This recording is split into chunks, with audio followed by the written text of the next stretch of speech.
Praise the Lord. இன்றைய நாளுக்குரிய வேத வசனம் அப்போஸ்தலர் 10வது அதிகாரம் 31வது வசனம். கொர்நேலியுவே, உன் ஜெபம் கேட்கப்பட்டது, உன் தான தர்மங்கள் தேவ சந்நிதியில் நினைத்தருளப்பட்டது. அன்புக்குரியவர்களே, இந்த அருமையான காலை வேளையிலும் அருமைநாதர் இயேசு கிறிஸ்துவின் இனிய நாமத்தில் உங்களை வாழ்த்துகிறேன். தந்த அருமையான வசனத்திற்காய் நன்றி செலுத்துவோம்.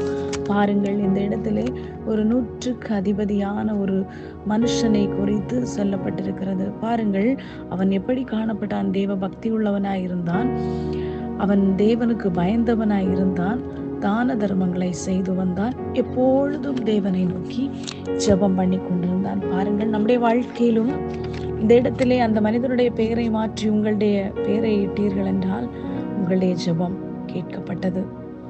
கர்த்தர் இந்த நாட்களிலே உங்களோடு சொல்லுகிற காரியங்கள், நீங்கள் ஒருவேளை நினைக்கலாம், நான் சகலவற்றையும் செய்து கொண்டிருக்கிறேன், கர்த்தருடைய கண்கள் காணவில்லை என்று. இல்லை, அவர் உங்களை பார்த்து கொண்டிருக்கிற தேவனாய் இருக்கிறார். காரணம், நீங்கள் பரிசுத்தவான்களுக்கு ஊழியம் செய்தது, நீங்கள் கர்த்தருடைய நாமத்திற்காக காண்பித்த பிரயாசங்கள் சகலவற்றையும் மறந்துவிடுவதற்கு அவர் அநீதி உள்ள தேவன் அல்ல. ஆகையால் தான் ஒரு கலசம் தண்ணீர் கொடுத்தவன் அதன் பலனை அடையாமற் போவதில்லை என்று சொன்ன தேவன். இந்த இடத்திலே பாருங்கள், அந்த மனிதன் கர்த்தருடைய வாக்குக்காக காத்திருக்கிறான். அந்த இடத்திலே தூதன் இறங்கினான். பாருங்கள், ஜெபம் கேட்கப்படவில்லை என்று எண்ணிக்கொண்டிருக்கிற உங்களுடைய வாழ்க்கையிலும் உங்களுடைய வாழ்க்கையை மாற்றுவதற்காக தூதன் நீங்கள் ஜெபம் பண்ணுகிற அறையிலே இறங்குவான். இல்லை என்றால் நீங்கள் பிரயாசப்பட்டு கொண்டிருக்கிற விஷயத்திலே இறங்கி உங்களுக்கு இன்றைக்கு கர்த்தர் விடுதலையை தரப்போகிறார்.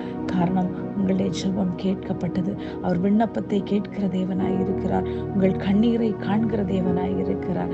ஆகையால் தளர்ந்து போகாமல் மீண்டும் அந்த அதிபதி செய்தது போல நாமும் என்ன செய்ய வேண்டும்? இடைவிடாமல் ஜெபம் பண்ண வேண்டும். காரணம், ஒரு எஜமானனை நோக்கி ஒரு வயது முதிர்ந்த ஒரு தாயானவள் அவனை போய் எப்பொழுதும் தொந்தரவு பண்ணி கொண்டே இருந்தார். அந்த அநீதி உள்ள மனுஷனும் அவன் அந்த தொந்தரவு பொறுக்க முடியாமல் அவன் அவளுக்கு இறங்கினான் என்று வேதத்திலே சொல்லப்பட்டிருக்கு. அதுபோல இன்றைக்கு நாம் ஆராதிக்கிற தேவன், அவர் ஜீவிக்கிற தேவன். உங்களுடைய கண்ணீரை கண்டுவிட்டு உங்களை வெறுமையாய் அனுப்ப மாட்டார், உங்களை நிறைத்து அனுப்ப அவர் வல்லமுள்ள தேவனாய் இருக்கிறார். நீங்கள் செய்ய வேண்டியது ஒன்றே, ஜெபம். உங்களுடைய சகல காரியங்களை மாற்றி மறைக்கக்கூடியது. ஜெபிப்போம், ஜெயம் பெறுவோம், அவர் பாதத்தில் காத்திருப்போம். God bless you all.